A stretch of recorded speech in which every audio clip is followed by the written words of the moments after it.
Գյուրջան Կասկադ, հասանելի բնակարաններ 65 ամիս մարման ժամկետով։ Բազմաթիվ հարցեր ունեմ, բայց սկսեմ մի ուրիշ կարևոր հարցից։ 2 օր առաջ պաշտոնին հրաժեշտ տվեց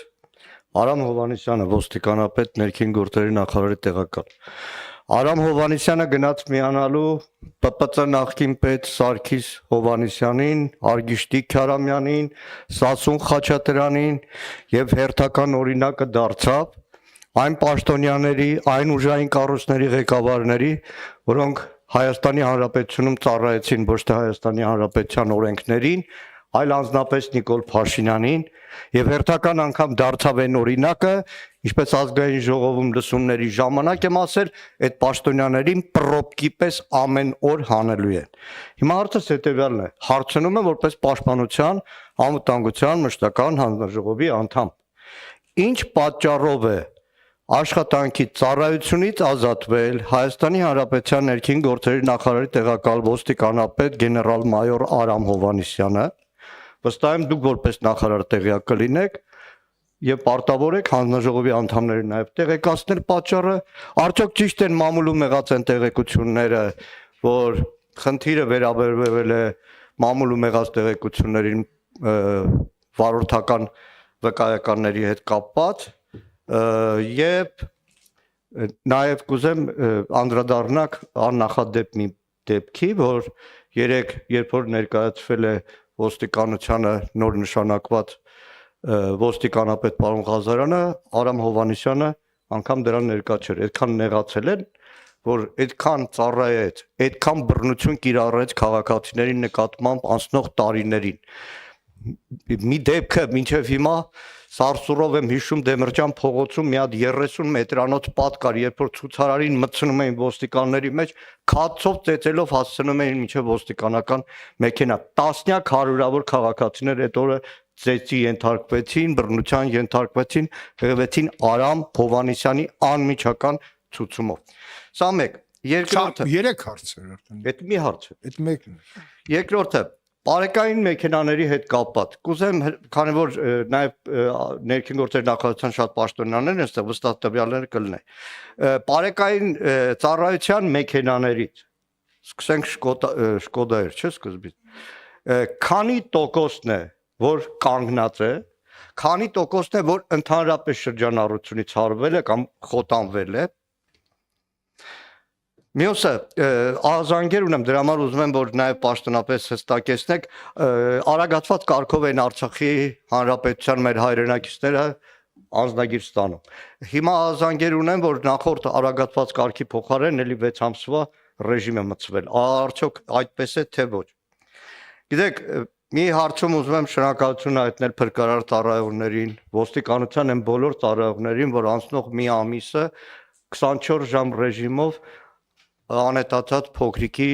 որոնման աշխատանքներն են։ Իրոք հատկապես փրկարար ծառայության աշխատողները ցանկացած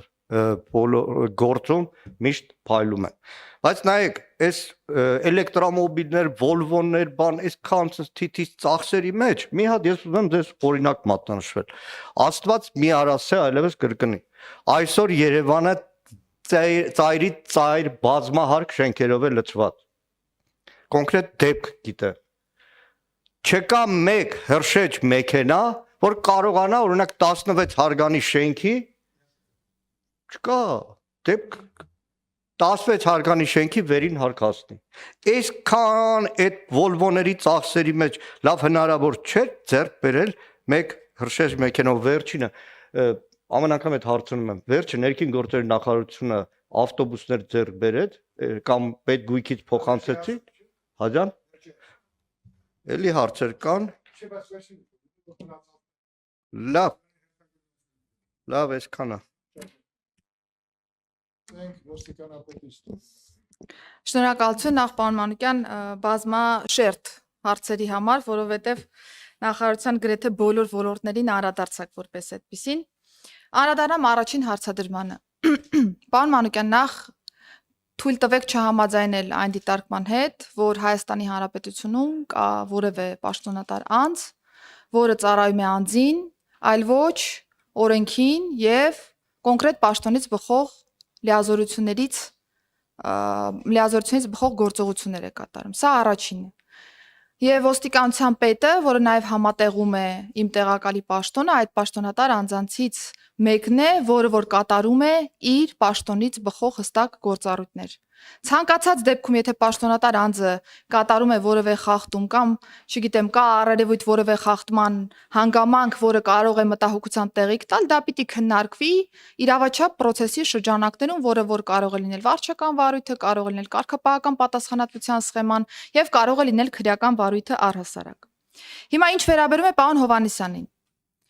ասեմ, որ ներքին գործերի նախարարությունում իմ նշանակումից հետո կադրային տարբեր փոփոխություններ են եղել եւ կարծում եմ կադրային փոփոխությունները շատ բնական են եւ որևէ արհեստական բան կադրային փոփոխությունների մեջ չկա։ Եվ կադրային փոփոխությունները գալիս են ինչ որտեղ նաև օգնելու, որ մենք նոր հայացքով, նոր մոտեցմամբ նայենք այն հարցերին, որոնց որ տարիներ շարունակ կարող ենք մեկ այլ հայացքով նայել բնականորեն։ Եվ ոստիկանապետի փոփոխությունը հենց այս տրամաբանական մոտեցման շրջանակներում է, որ կարիք կար ունենալու կադրային փոփոխություն, որը որ կօգներ ոստիկանության ոլորտի բարեփոխումները ել ավելի թարմ աչքով նայելու, ել ավելի արդյունավետ մեթոդներով իրականացնելու եւ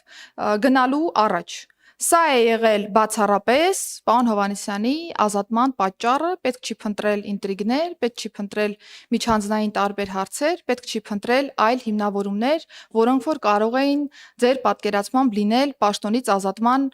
հիմքում։ Ցանկացած անձ հավերժ չէ, որևէ պաշտոնատար անձ հավերժ չէ եւ մի օր կարող է նշանակվել եւ հետագայում կարող է ազատվել տվյալ պաշտոնից կամ ազատվելուց հետո կարող է զբաղեցնել մեկ այլ պաշտոն։ Սա առաջինը եւ նորից անդրադառնալով մամուլի տեղեկություններին, վստահաբար ես տեղյակ եմ, թե մամուլում ինչպիսի տեղեկություններ, ինչպիսի հիմնավորումներ են շրջանառվում, դրանք բացարձակապես չեն համապատասխանում իրականությանը։ Հիմնավորումը ես արդեն իսկ նշեցի, որ պայմանավորված է բացառապես process-ները ել ավելի նոր եղանակով կազմակերպելու եւ ես այս տրամաբանության մեջ եմ նաեւ առաջարկել վարչապետին նշանակել իմ տեղակալի ոստիկանության պետի պաշտոնում արդեն նորանշանակ ոստիկանության պետին, որը եղել է համակարգի մաս,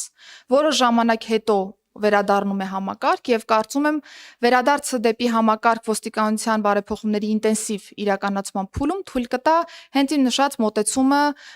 իրականացնելու եւ ես նաեւ միջոցառման շրջանակներում դրան էլ անդրադարձա երեք, երբ որ պաշտոնապես ներկայացնում էի նաեւ նորանշանակ ոստիկանապետին, պարոն Հովհաննիսյանին բնականաբար եղել է պատշաճ կերպով ծանուցում միջոցառման իրականացման մասով, մենք հրավիրել ենք պարոն Հովհաննիսյանին մասնակցելու միջոցառմանը, բայց հարգելի պատճառով պարոն Հովհաննիսյանը իր փոխանցմամբ չի կարողացել մասնակցել այս ներկայացմանը, բայց ես կրկին թե պարոն Հովհաննիսյանի հետ կոմունիկացիայի շրջանակներում եւ թե նաեւ նորանշանակ պետի ներկայացման ժամանակ հստակ իմ շնորհակալությունն եմ հայտնել պարոն Հովհաննիսյանին 30 տարուց ավելի ոստիկանության համակարգում աշխատանքի համար, ներդրած ավանդի համար, որը որ միայն բարձր գնահատականի է արժանի եւ չներկայանալը կարծում եմ նորից ինչ որ մանիպուլատիվ հիմնավորումների տեղ է տալիս, որը որ որևէ հիմնավորում որպես այդպեսին չունի, նշեցի արդեն իսկ։ Բարեկային ծառայության տրանսպորտային միջոցների մասով պարոն Մանուկյան, գիտեք, որ ընթացիկ մենք խնդիրներ ունեցել ենք որոշակի պարկի առումով, որովհետև ունեցել ենք վթարված մեքենաներ, այս պահի դրությամբ մենք ունենք ընդհանուր 698 տրանսպորտային միջոց բարեկային ծառայության ընդհանուր պարկից, որից ընդամենը 4-ն է, որ ամբողջովին խոտանված է, ունենք որոշակի տոկոսային հարաբերակցությամբ տրանսպորտային միջոցներ, որոնք գտնվում են վերասարքավորման, սարքավորման փուլում, բայց դրանք շատ մեծ տոկոս որպես այդպեսին չեն կազմում, եւ 67 էլեկտրոմոբիլները եւս պարկը համալրել են ընդհանուր թվակազմի մեջ դրանք եւս կան, եւ մենք զուգահեռ նաեւ վերապատրաստումներ ենք իրականացնում մեր աշխատակիցների համար, որ ել ավելի խնամքով ավելի մեծ արդյունավետությամբ կարողանան տրանսպորտային միջոցների վարումը ապահովել այս առումով։ Լեռնային Ղարաբաղից բռնի տեղահանված մեր հայրենակիցների քաղաքացիության մասով ես ուզում եմ պաշտոնապես հայտարարել, պարոն Մանուկյան, որ չկա նման բան։ Այսինքն այն խոստումը, որը որ մենք տվել ենք մեր հայրենակիցներին, որ ավելի սեմ ժամկետում է սպասարկումը լինելու, քան ստանդարտ ընթացակարգով քաղաքացիության շնորհման իրավիճակներ են, դա միանշանակ պահպանվում է։ Կարող են լինել տեխնիկական հարցեր, ստուգողական որոշակի process-ներ, որոնք հատուկեն դեպքերում կարող են ժամկետային որոշակի հարցեր առաջացնել, բայց սկզբունքային առումով մեզ մոտ ոչ մի բան չի փոխվել, եւ եթե կան մտահոգվող քաղաքացիներ, որոնք իրականում ունեն նմանատիպ տվյալներ, խնդրում եմ անպայմանորեն դա փոխանցել ինձ, ասեմ նույնիսկ, որ ծավալը հաշվի առնելով եւ նաեւ մեր հայրենակիցներին ավելի ընդառաջ գնալու տրամաբանության մեջ շրջիկ գրասենյակները ընդունում են միայն Լեռնային Ղարաբաղից բռնի տեղահանված մեր հայրենակիցների քաղաքացիության շնորհման դիմումներ։ Այսինքն սա եւս խողովակ է, որ բացի ստանդարտ ստատիկ սպասարկման գրասենյակներից շրջիկ ծառայությունները եւս կարողանան ընդունել այս դիմումները։ Փրկարար ծառայության գույքի մասով ես ասեմ, որ այս պայդրությամբ էլ բյուջեով ունենք նախատեսված համապատասխան միջոցներ, որոնք որ մեզ թույլ պիտի տան գնել մի քանի արդեն հրշեջ փրկարարական մեքենաներ փրկարար ծառայության համար, այս տարվա բյուջեի մեջ արդեն իսկ նախատեսված է, ասեմ, որ ուղղակի բարդ է ընթանում նմանատիպ հատուկ տեխնիկայի ձեռքբերումը, որովհետև շատ հաճախ շուկան չի սպասարկում նմանատիպ մրցույթները Հայաստանի Հանրապետության կտրվածքով եւ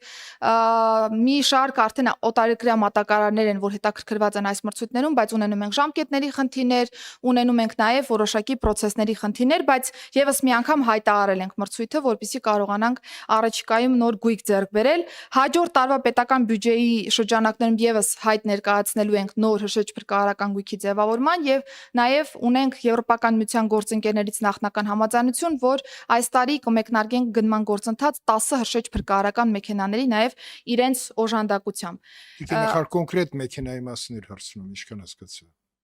Դե գույքի մասով էր հարցնում պարոն Մանուկյան։ Կոնկրետ։ Մեր նոր ձեռք բերելիք հրշեջ փրկարարական գույքը պիտի կարողանա հենց ձեր ասած մտահոգությունն արդեն փարատի պարոն Մանուկյան, բայց ասեմ, որ երբ որ մենք նաև տարբեր հրշեջ փրկարարական մեքենաների տեխնիկական առաջադրանքներ ենք նայում, չկա ինչ որ անծայրածիր սանդուղքներով կամ հնարավորություններ հրշեջ փրկարարական մեքենաներ։ Կա ավելի շատ քաղաքաշինական նաև ստանդարտի փոփոխման մոտեցում, երբ որ շենքերը այնպես են կառուցվում, որ միջհարկային տրամաբանության մեջ ունենում ենք զոնաներ, որոնք որ թույլ են տալիս փրկարարական աշխատանքն ավելի ճիշտ կազմակերպել։ Եվ այսպես շարունակամ հարկերի սահմանափակման հետ կապված որոշակի մոտեցումներ կան եւ այսպես շարունակ։ Այսինքն մենք երկու ուղղությամբ էլ դիտարկում ենք։ Գնենք արդիական թարմ հրշեջ փրկարարական մեքենաներ, որոնք ավելի արդյունավետ կկարողանան սպասարկել մեր ծառայողներին եւ մյուս կողմից նաեւ քաղաքաշինական ստանդարտները որոշակի առումներով պիտի փոփոխվեն, որովհետեւ բազմաթիվ են նաեւ հանրապետությունում այնպիսի շենքերը, որտեղ որ մուտք ուղակի փրկարար ծառայության մեքենան չի կարողանում գործել, ուր մնաց թե իրականացնի իր արժեվ դրված խնդիրը ողջ ծավալով։ Իսկ ինչ վերաբերում է ավտոբուսային պարկին, ես ասեմ, որ նոր գնում ավտոբուսների մասով չենք իրականացրել, պարոն Մանուկյան, ունենք պետական գույքի կառավարման կոմիտեի հետ որոշակի քննարկումներ եւ ըստ այդմ պետգույքում արկա որոշակի թարմ ավտոբուսային պարկի մասեր կհատկացվեն ներքին գործերի նախարարությանը, որովհետեւ մենք կարողանանք մեր ծառայությունն իրականացնենք, այս պայդրությամբ դրա թիվը կլինի 12-ը։ Դի նախարար ռազմավարության քննարկման ժամանակ, եթե հիշում եք, ես առաջարկեցի, որպեսզի արտակարգ իրավիճակների մեր համակարգը ունենան նաև ուղղաթիռներ եւ ինչու՞ չէ, նաև մի փոքր սուզանավ։ Դա ընդունված է, նման ծառայությունները որ ունենան, վերջը Սևանի ազգային պարկ ունեն եւ ուղղաթիռները խիստ անհրաժեշտ են լինելու քաղաքի ծանրաբեռնության շրջանակում, դա իրականություն դարձնել առավելիսի որ պաշտպանության նախարարությունը փոխած ուղղաթիռների չօգտագործվող պարկ ունի։ Դուք ինչ եք կարծում, սա չարժի իրականություն դարձնել։ Ես շարունակությունը պարոն Մանուկյանի ասած։ Պարոն Քոչարյան, միանշանակ այն նյութատեխնիկական բազան, որը որ պիտի